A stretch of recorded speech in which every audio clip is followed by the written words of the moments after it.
पहिल्या वेळेस ज्यावेळेस दूध पिलो तर मला थोडंसं चक्कर आल्यासारखं झालं. तर आपल्याला 2 गायी आवडल्या, आपण त्या दोन्ही गायी घेतलेल्या आहेत. की नगर जिल्ह्यामध्ये एक निळ्या कलरचं बॅरल जे आहे तर त्याच्यामधनं केमिकल कुठलं तरी काढलं जातंय आणि एक ग्लासभर केमिकलचं दूध एक बकेट भरून होतंय. तर मी सहज युट्यूबवरती टाकलं की गिर गायीविषयी माहिती. तर सर्वप्रथम मला गिर क्रांती चॅनल दिसलं, त्यावेळेस मला ह्याबद्दल माहित नव्हतं. ते अवश्य सांगणार तुम्ही. स्वप्नीलला ज्या गायी दिल्यात आम्हाला तशा गायी आल्यानंतर फोन करा. नमस्कार पशुपालक शेतकरी मित्रांनो, आपल्याकडे बीड येथून पशुपालक आलेले आहेत. त्यांनी आपल्या फार्मवरती 2 गायी खरेदी केलेल्या आहेत. एक गाय गाभण आहे, एक गाय वेलेली. तर त्यांना आपल्या फार्मविषयी आलेला अनुभव आपण जाणून घेऊया. नमस्कार, माझं नाव स्वप्नील जायब आहे. मी बीडवरून आलेलो आहे. तर सुरुवातीला माझ्या डोक्यात आलं होतं की गिर गायचं हे करायचं. तर त्याचं कारण की आपल्या घरी 4-5 वर्षापासून गिर गाय आहे. तर त्या गिर गायीच्या दुधामुळे आपल्याला जो फायदा झाला तर तो मला वाटलं की आपल्यामुळे 4 घरामध्ये झाला पाहिजे. त्या अर्थाने आपण 20 गायीचं टार्गेट ठेवलेलं आहे. तर 20 गायी घ्यायच्यात आपल्याला. तर सध्या आपण भैरवनाथ डेअरी फार्मवरती आलेलो आहेत, डॉक्टर गणेश घुसळे यांच्या इथे. तर आपल्याला 2 गायी आवडल्या, आपण त्या दोन्ही गायी घेतलेल्या आहेत. आणि 2-4 दिवसामध्ये ते म्हणले की अजून गायी येणार आहेत. तर त्या दिवशी पण आम्ही आपलं गायी घ्यायला येणारच आहोत. हा, सुरुवातच आहे आणि सुरुवात एवढी चांगली झाली की आम्हाला आमच्या अपेक्षापेक्षाही चांगल्या गायी भेटल्या आणि किमतीमध्ये पण यांनी मान सन्मान ठेवला. आणि यांचे वडील आहेत काका, त्यांनीही खूप सहकार्य केलं आम्हाला गायी घेण्याबद्दल. माहितीही जी आम्हाला माहिती नव्हती ती सांगितली, त्याबद्दल काकांचेही धन्यवाद. तर तुमचा काय उद्देश आहे नेमका, म्हणजे असं खरं सांगायचं झालं तर गेली 5 वर्ष आपण घरी गाय आहे, गिर गायीच आहे. तर तिचा अनुभव आणि आता गेल्या काही दिवसांमध्ये एक आपण व्हिडिओ पाहिलाच असेल सर्वांनी की नगर जिल्ह्यामध्ये एक निळ्या कलरचं बॅरल जे आहे तर त्याच्यामधनं केमिकल कुठलं तरी काढलं जातंय आणि एक ग्लासभर केमिकलचं दूध एक बकेट भरून होतंय.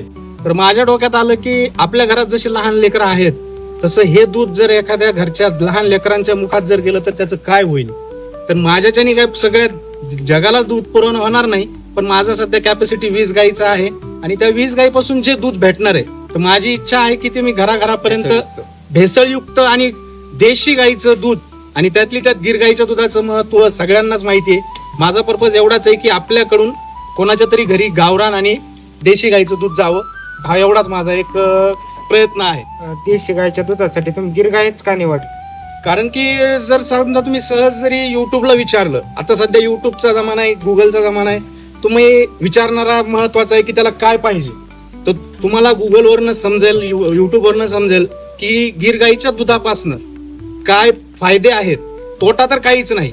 सुरुवातीला मला ज्यावेळेस 5 वर्षापूर्वी गिर गाय आपल्या घरी आली तर मी पहिल्या वेळेस ज्यावेळेस दूध पिलो तर मला थोडंसं चक्कर आल्यासारखं झालं. एक माझा वैयक्तिक अनुभव सांगायचा झाला तर मी मित्र डॉक्टर आहे त्याला विचारलं, म्हटलं अरे मला काही म्हणजे दुसरं तर काही नाही, मला चक्कर कसं काय येते. तर तो म्हणला आहारात काही बदल आहे का. मी म्हटलं नाही, आहारात बदल तर काही नाही. नंतर लक्षात आलं की आपलं नवीन दूध गिर गाईचं चालू झालंय. मी ते खाल्लं पिलं बाबा. तर त्याला तसं सांगितलं नाही. तो म्हणला गिर गाईचं दूध आहे का. तर ह्याच्यावर म्हणलं तुला कसं काय कळलं. तर तो म्हणला गिर गाईचं दूध एवढं पॉवरफुल आहे की आपल्या जर शरीरामध्ये थोडंफार जर काही जर अपाय असेल तर त्या दुधापासून तो नक्कीच व्यवस्थित व्हायला सुरुवात झाली आहे तुझ्या. मग त्यावेळेस मला विश्वास पटला की आपण जे टीव्हीवर ऐकतो किंवा दुधाचं महत्व ऐकतो ते खरं आहे. मग त्यामुळे मला वाटलं की आपलं एक गिरगायच व्यवस्थित राहील आणि गिरगायपासून फायदेही भरपूर आहेत. त्याचं आपण गोमूत्र सुद्धा वापरलं पाहिजे. तर तुम्ही भरपूर चॅनल बघता, फार्म बघितले तुम्ही भरपूर. तर आपल्या फार्मविषयी तुम्ही विशेष काय सांगू शकता? आणि महत्वाचं म्हणजे मला ह्या फार्म बद्दल कळलं की माझ्या डोक्यात होतं गिरगाई घ्यायचं. आणि ज्यावेळेस मी युट्यूबवर सहज टाकलं की ऐकून असतात की गुजरातलाच गायी भेटतात, मग म्हटलं एवढ्या लांब जाणं शक्य नाही किंवा ऑफिसमुळे म्हणा किंवा आपल्या घरच्या कामामुळे एवढ्या लांब जाणं शक्य नाही, पुन्हा ट्रान्सपोर्टेशन आलंच, येताना जाताना काही इजा होती का. तर मी सहज युट्यूबवरती टाकलं की गिर गायीविषयी माहिती. तर सर्वप्रथम मला गिर क्रांती चॅनल दिसलं, त्यावेळेस मला ह्याबद्दल माहित नव्हतं. मग ते चॅनल बघत बघत मी आपले व्हिडिओ पाहत गेलो आणि जे झालेले व्यवहार आहेत त्याची पारदर्शकता, गायी आल्यानंतर जी काही तुम्ही माहिती सांगताय ती पारदर्शकता, हे पाहिल्यानंतर जो एक विश्वास आहे तो बसत गेला. आणि आत्ता कालच शेडचं काम पूर्ण झालं म्हणून आज लगेच मी इथे आलो.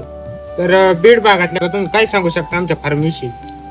मला आता तिथे गायी गेल्यानंतर विचारणार तर आहेत 100%, कारण की गायीच तशा आहे. एक वेळ बोलायचं झालं तर मी 2 हत्ती घेऊन चाललोय, मी 2 गायी नाही घेऊन चाललो. तर मला ते विचारणार आहेत, त्याबद्दल तुम्हाला फोन येणार, ते अवश्य सांगणार तुम्ही स्वप्नीलला ज्या गायी दिल्यात आम्हाला तशा गाई आल्यानंतर फोन करा. यापेक्षा मी काही सांगू शकत नाही अजून. की एवढंच आहे की कोणी विचारलं तरी मी तुमचा ऍड्रेस आणि तुमच्या फार्मचं नाव सांगणार. तर आपला व्यवहार कितीला झालेला आहे? आपला व्यवहार 1,61,000 झालेला आहे दोन्ही गाईच. जो आपला व्यवहार झाला त्यात तुम्ही खुश आहेत ना? एकदम खुश आहे. आणि सगळ्यात जास्त खुशी ह्याच्यासाठी आहे की तुमच्या वडिलांनी म्हणजे काकांनीच एवढं मार्गदर्शन केलंय की एक आपले घरच्या असल्यासारखं जे वडीलधारे माणूस आहेत त्यांनी आम्हाला हे सगळी माहिती दिली, त्याबद्दल काकांचेही आभार मानतो. तर तुमची नवीन सुरुवात आहे, तुम्हाला खूप खूप शुभेच्छा. यापुढे बी तुमच्या आमची भरभराटी व्हावी, गाय वाढत जाव्यात, तुम्ही गोसेवा करावी हीच आपली ईश्वरचरणी प्रार्थना व धन्यवाद मित्रांनो. जय हिंद, जय गोमाता, जय गिरकांत.